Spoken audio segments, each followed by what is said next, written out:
اور آپ اس کے سوالات سن رہے ہیں اور اس پرفارم میں جو SOP آپ بھی اس کا ڈیفائن کریں گے، اس کے مطابق وہ جہاں پہ وہ فال کر رہا ہوگا اس کا کیس آپ ریفر کریں گے. جی یہ آپ کا مقصد اس کا یہ ہے. جی تو ڈاکٹر صاحب اس میں لوگ کس قسم کے سوالات آپ ان کو جواب دیں گے اس کی یہ بھی ذرا بتائیے گا. ہمارے جو ہیلپ لائن ہے 2 کیٹیگریز بنا لیتے ہیں اس کو سمپل کرنے کے لیے. ایک وہ لوگ جو کینسر میں مبتلا ہیں یا بھی ان کا علاج شروع نہیں ہوا، یا وہ لوگ جو علاج کروا رہے ہیں، یا وہ لوگ جن کا علاج ختم ہو چکا ہے. اچھا تو وہ لوگ جو ابھی اس ڈائگنوسس یا جسے آپ یہ کہتے ہیں کہ ٹیسٹ کے مراحل سے گزر رہے ہیں، تو ان کی رہنمائی کی جائے گی. صحیح ہے. جو ڈائگنوز ہو چکے ہیں، ٹریٹمنٹ لے رہے ہیں، ان کی رہنمائی کی جائے گی. صحیح ہے. اور کچھ لوگ جو اپنا علاج ختم کر چکے ہیں یا کمپلیٹ ہو چکا ہے. صحیح ہے. جیسے فرض کریں کسی کا علاج شعاع یا ریڈیو تھراپی سے ہوا ہے، تو وہ یہ پوچھنا چاہتا ہے کہ ریڈیو تھراپی کے بعد کس قسم کی احتیاط کرنی چاہیے. اچھا ٹھیک ہے. کیا کرنا چاہیے، کیا نہیں کرنا چاہیے، کن چیزوں سے بچنا ڈوز اینڈ چاہیے. ڈونٹس. جی ڈاکٹر کو کب چیک کروانا چاہیے. اور اس کے علاوہ یہ بھی ہے کہ لوگ ڈائٹ کے بارے میں بہت پوچھتے ہیں کہ کیا کھانا چاہیے، کیا نہیں کھانا چاہیے. بالکل ٹھیک. تو اس قسم کی جنرل جو رہنمائی ہے. اور اگر کسی کو ہماری ٹیم سمجھتی ہے کہ اسپیسیفک جو ہے ضرورت ہے، تو پھر اس کو آگے ڈاکٹر کو ریفر کر دیا جائے گا، متعلقہ ڈاکٹر کو. چلیں ٹیم آپ کی تو ظاہری بات ہے وہ ڈاکٹرز نہیں ہوں گے، لیکن وہ ٹرینڈ تو ہوں گے جن کو بیسک ناؤ ہاؤ ہوگی اباؤٹ کینسر، اس کے سارے پروٹوکولز کے حوالے سے، تاکہ وہ لوگوں تک پہنچیں گی. جی کیونکہ یہ سروس شروع کرنے سے پہلے ٹیم کو ٹرین کیا گیا ہے کہ کون سے سوالات ہیں جن کا جواب کیسے دینا ہے، اور ایک حد سے آگے نہیں جانا. بالکل ٹھیک ہے. یعنی کہ یہ نہیں بتانا کہ اگر آپ کو یہ مسئلہ ڈاکٹر نہیں بننا، اگر یہ مسئلہ ہے تو آپ یہ والی دوائی کھا لو. دوا تجویز نہیں کرنی متعلقہ ڈاکٹر سے، کیونکہ بیک اپ پہ ایک پوری ٹیم موجود ہے ایکسپرٹس کی. تو اگر کسی کو یہ ضرورت ہے کہ اس کا کوئی ٹیسٹ ہونا ہے یا اس کو کوئی ڈاکٹری مشورہ چاہیے، تو ہم موجود ہیں. جی بالکل ٹھیک ہے. جس طرح مطلب یہ جسٹ لائک جیسے ہمارا اگر وہ ہم دیکھیں ماضی میں تو ڈینگی ایک فیور آیا تو اس حوالے سے ہیلپ لائن بن گئی، اس میں بھی سیم اسی طرح کی چلی. جیسے ابھی کرونا کے حوالے سے بھی بہت سی اس ہیلپ لائن آئی ہیں ہمارے آفیشیل. تو لاسٹلی ہم یہ پوچھنا چاہیں گے کہ اس میں اسپیسیفکلی جو ہم ڈسکس کر رہے تھے، اس پہ جو اسپیشل آپ کا فوکس ہوگا وہ بریسٹ کینسر کیئر کے حوالے سے ہوگا. تو بریسٹ کینسر ہیلپ لائن کے بارے میں ذرا بھی روشنی ذرا تفصیل سے ڈالیں تاکہ ہماری وہ خواتین جن میں کیونکہ بریسٹ کینسر کا ریشو پاکستان میں بہت زیادہ ناظرین، تو اس حوالے سے یہ ہیلتھ سروسز جو ہیں یا جو ہیلپ لائن ہے نہایت ہی مفید ثابت ہو سکتی ہے. ڈاکٹر صاحب پلیز بتائیے گا. دیکھیں جو بریسٹ کینسر ہے کہا ہی جاتا ہے کہ تقریباً 90,000 خواتین اندازاً سال میں افیکٹ ہوتی ہیں، اور 40,000 موت کے منہ میں چلی جاتی ہیں، بیکاز کیونکہ وہ لیٹ پریزنٹ کرتی ہیں اسٹیج 3 یا 4 میں. اور پریکٹس میں دیکھنے میں یہ آیا ہے کہ زیادہ تر وجہ چھپانا ہے. اچھا بتاتی نہیں ہیں. اس کی کیا وجہ ہے؟ اس پہ اس میں ایک سوشلی ہے، اور دوسرا یہ ہے کہ ایک شرم کا اور حیا کا پہلو بھی ہے.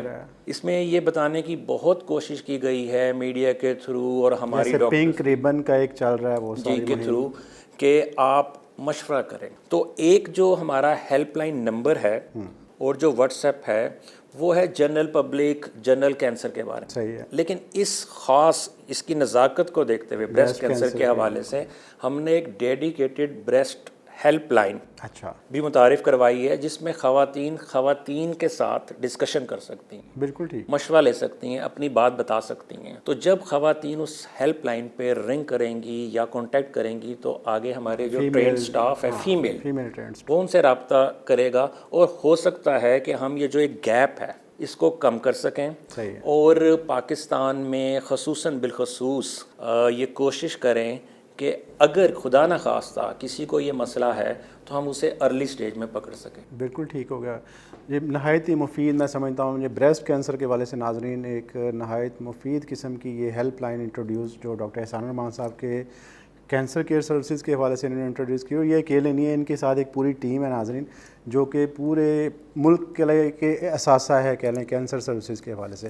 لاسٹلی ڈاکٹر صاحب ہمیں بتائیے گا اس کی جو ہیلپ لائن ہے اس کی کوئی ٹائمنگ ہیں آپ کی فکس ہیں یا کہ 24 آور ہے؟ نہیں، انیشیلی ہم نے اس کو ابھی صبح 11 بجے سے 6 بجے شام تک اس کو رکھا ہے، اور موسٹلی میں نے وہ ٹائم چوز کیا ہے کہ نہ یہ بہت ارلی ہو نہ یہ بہت لیٹ ہو.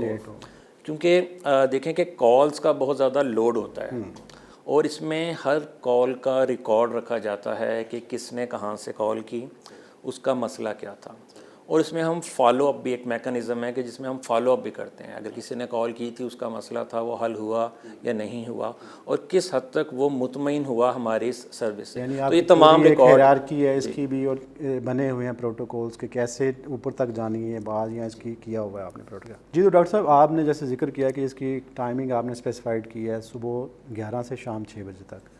تو موسٹلی پیشنٹ جو کینسرس پیشنٹ ہوتا ہے وہ زیادہ کانشیس ہوتا ہے. اگر اس کو پتہ چل جائے کہ مجھے کینسر کی یہ ڈائگنوزڈ ہو گیا ہے, تو ایسی ایمرجنسی سچویشن سم ٹائمز بن جاتی ہیں, پیشنٹ میں کوئی سمٹمز ایسے ایگریویٹ کر جاتے ہیں. تو کیا اس میں ایمرجنسی سر کوئی فیڈ بیک ہے آپ کی ہیلپ لائن میں, یا اس کا صرف وہی ہے جو آپ کی پروٹوکول بنا ہوا ہے؟ جیسا کہ میں نے پہلے بتایا کہ یہ ہیلپ لائن پہ جب آپ کو جو سروس دی جا رہی ہے وہ ڈاکٹرز پروفیشنلز نہیں ہیں. اچھا, وہ بیک اپ پہ ہیں. ہاں, تو اگر خدا نخواستہ کوئی میڈیکل ایمرجنسی ہے یا کینسر کے پیشنٹ کی طبیعت خراب ہے, اسے ایک ایمرجنسی میڈیکل ٹریٹمنٹ کی ضرورت ہے, تو وہ یہ ہیلپ لائن استعمال نہ کریں. وہ قریبی ڈاکٹر کو دکھائیں یا قریبی ہاسپٹل کی ایمرجنسی میں, یا جو ڈاکٹر ان کو ٹریٹ کر رہا ہے اس نے اگر کوئی کانٹیکٹ نمبر دیا ہوا ہے تو اس پہ رابطہ کر کے اپنی میڈیکل ٹریٹمنٹ لیں. جی ناظرین, بالکل ایسا ہی ہے. یہ بالکل ہمارے یہاں پہ مرج ہو جاتی ہیں چیزیں کہ ہمیں یہ ڈاکٹر صاحب کی جو ہیلپ سروسز ہے وہ کینسر کے حوالے سے پہلے تو یہ بات ہے کہ وہ اسپیسیفائڈ ہیں, پھر اس کی ٹائمنگ اسپیسیفائڈ ہے.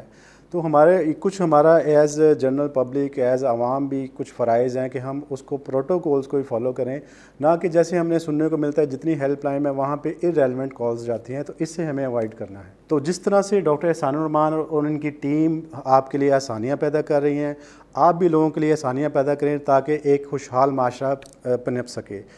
انہی الفاظ کے ساتھ اجازت دیجیے گا. اللہ حافظ.